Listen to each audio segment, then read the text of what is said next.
Hello everyone and welcome back to another video on the channel. Now, in today's video, we will be taking a look at yet another damaged custom. One that's probably been done a couple times already, both by YouTubers and professional customizers alike, but I wanted to do my own take on it. And while it isn't as good as I would like, because I can't bend metal and warp metal and stuff quite yet, I still think this came out insanely good. It is Race Damaged Cam Spinner that I just finished up earlier today, as a matter of fact.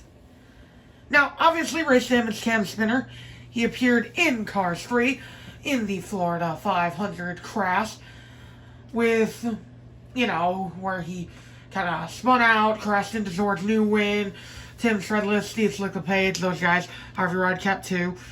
And he roughed himself up quite a bit, including nearly ripping his spoiler clean off and destroying his rear axle assembly.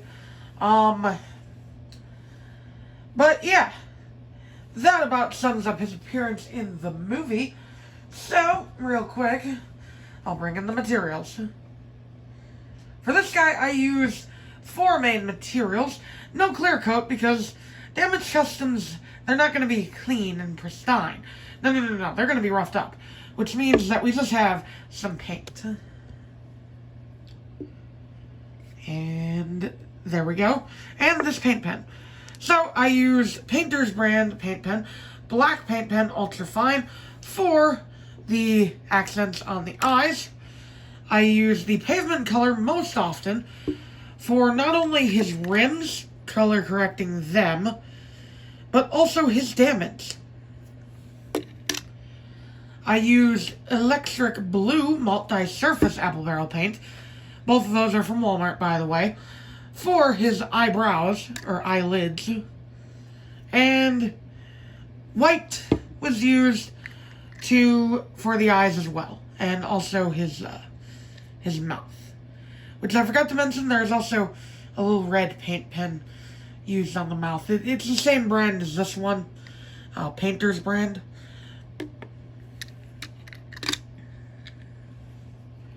So,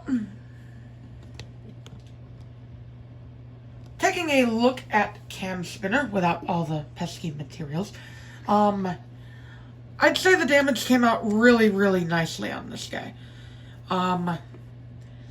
Now, starting off with the front, we should go from the front. I changed his expression completely, painted on a new mouth that looks like the one in the movie where he's, you know, kind of screaming. I changed his eyes, changed his eyelids to be blue, like I said, and in turn painted the rest of the eyes full out. And also scraped off some material using, you know, an X-Acto knife, and painted on some pavement paint and kind of brushed it off with a Kleenex to give it that weathered look. In my opinion, it came out really, really nice. I did this all throughout his front bumper, even where there aren't many scrapes, like right over here. And yeah, that's about it for the front, what I changed. Moving on to the left side, and here's where things get real noticeable. The rims are painted pavement colored, as they are in the movie. He doesn't have silver rims in the movie, he has darker rims, and as such, pavement color. I also scraped off some Lightyear text on his tires to indicate that they are worn and probably flat at this point. Well, at least this one is. Good lord, this one went through a beating. And all across his side there are damage marks. Like here, there's some damage. Here really took a beating. I took a pair of like pliers and something and kind of cut into it there. Not pliers, wire cutters. And kind of cut into it here to really cut into the metal and show that he is not having a good day today. I also scraped up his bumper here a bit, although you can't really see it that well on camera. I assure you there are some scrapes there. And there's one bit on the top of the vehicle, but I want to get there in a minute. His back bumper looked completely fine in the movie, so I kept it the way it was. The right side looked mostly okay, but I still added some scrapes that aren't really noticeable, but no, there they are.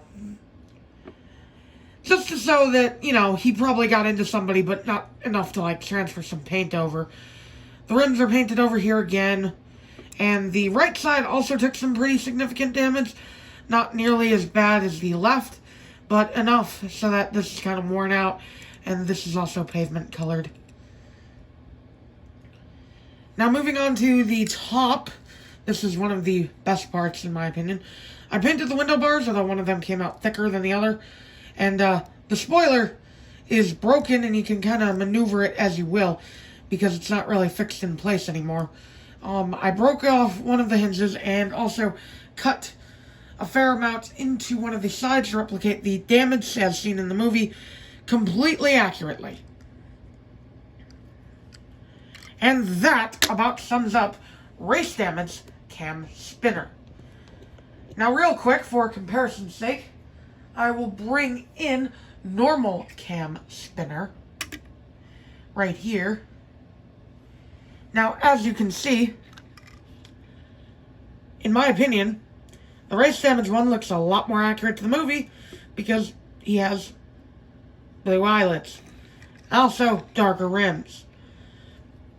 Like, okay, look, I like these silver rims here, but honestly, they're not accurate. If you've played Cars 3 Driven to Win, you know what I'm talking about. He does not have silver rims. At least as far as I remember. I could be misremembering, but I swear they're like a dark gray. Like pavement colored, like I did. And then, of course, the spoiler is broken on the Race Damage version. And he's got scrapes all over the place. You know, typical Damage Racer affair. These were both the 2019 version. I unboxed one you guys may have seen on my wall at one point to make this custom because I have two box cam spinners. Well, I did. One 2019 version and one Blue Desert version. So I decided why not give my spin on the Race Damage Cam Spinner. And I say he turned out pretty good. But I want you all to let me know what you think in the comments down below. Considering for what it's worth, you know, all that, I don't have metal cutters and whatnot, or metal benders, I mean, like, I don't have the ability to warp the metal, like some customs I've seen, but I'd say it came out pretty good. Let me know what you think in the comments down below, and I will see you all in the next video. Bye now!